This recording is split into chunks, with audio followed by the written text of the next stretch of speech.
धमतरी में जब से शिक्षा का नया सत्र शुरू हुआ है तब से ग्रामीण इलाके में स्कूलों की समस्या सामने आने लगी है। कुरूद ब्लॉक के कल्ले गांव में स्कूल का बाउंड्री वॉल टूट गया है। गांव का सरपंच 2 साल पहले ही मरम्मत के लिए शासन से राशि ले चुका है, लेकिन स्कूल की दीवार नहीं बनवा रहा है। स्कूल में पानी पीने का इंतजाम नहीं है। छात्रों को नेशनल हाईवे क्रॉस कर हैंडपंप पर पानी पीने के लिए जाना पड़ता है। ग्रामीणों ने स्कूल की समस्या को लेकर प्रशासन से शिकायत की है। प्रशासन ने स्कूल की समस्या को जल्द दूर करने का निर्देश दिया है। रोड में पैसा आ गए लेकिन ओकर काम नहीं होते, एकरे कारण होना काते बाउंड्री वाले स्कूल की।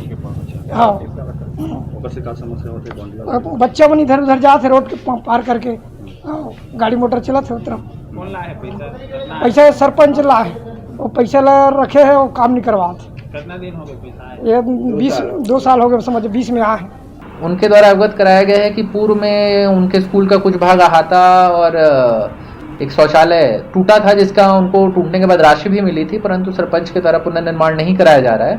और साथ ही साथ एक नलकूप की भी मांग की थी उन्होंने, तो इसके लिए जनपद सीओ और ईपीएचई दोनों को निर्देशित किया गया है कि उस संबंधित आवेदन पर कार्रवाई की जाए। बलौदाबाजार का मोहन गांव महानदी के कटाव से बुरी तरह से प्रभावित है। रेत माफिया द्वारा रेत खनन से गांव के अस्तित्व पर संकट खड़ा हो गया है।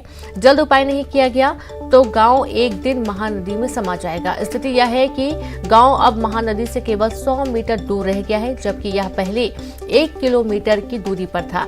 गांव के लोगों के मुताबिक पिछले 7 से 8 सालों में महानदी से तेजी से कटाव हुआ है और गाँव के लोग कटाव रोकने और तटबंध बनाने की लगातार मांग कर रहे हैं, लेकिन आज तक कुछ नहीं हुआ। इस मामले में कलेक्टर ने कहा कि नदी के कटाव के संबंध में संबंधित विभाग को निर्देश देकर रिपोर्ट मंगाई जाएगी।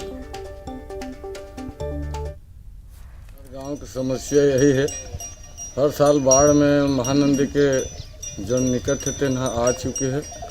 100-200 मीटर पहले भी, 5 साल के पहले भी, ये साल के वर्षों में बिल्कुल महानदी किनारे हो गए। जब धुरु पटवारी है तो 180 मीटर नापे और ये दरीबर बिल्कुल 120 मीटर अकन बचे है गाँव।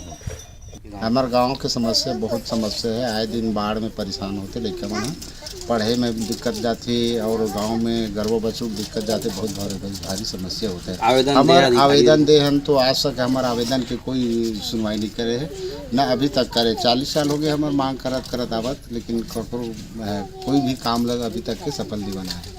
ग्राम मोहन पलारी विकासखंड का छोटा सा गांव है जो नदी के किनारे स्थित है और महानदी के किनारे स्थित होने के कारण सालों से, विगत 25 सालों से धीरे धीरे वहाँ नदी का कटाव होते जा रहा है और कटाव हर साल इतना बढ़ रहा है कि लगभग वो गांव के नज़दीक आने लग गया है।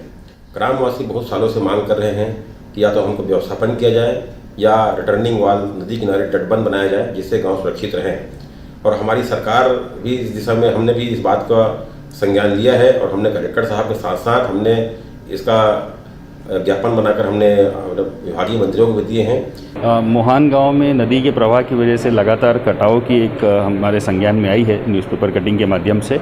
उसको एक विस्तृत उसमें प्रतिवेदन बनाने के लिए हमने एसडीएम को निर्देशित किया है और भविष्य की को देखते हुए क्या रणनीति बना सकते हैं, गांव का व्यवस्थापन ठीक रहेगा या वहाँ पर कोई रिटेनिंग वॉल बनाना ठीक। पिछले 10 साल से भी अधिक समय हो गए गाँव के लोग इस कटाव का दंश झेल रहे हैं। ये देख सकते हैं वीडियो से पूरा नज़ारा कि किस तरह से जो गांव के लोग हैं वो मिट्टी के कटाव का दंश झेल रहे हैं।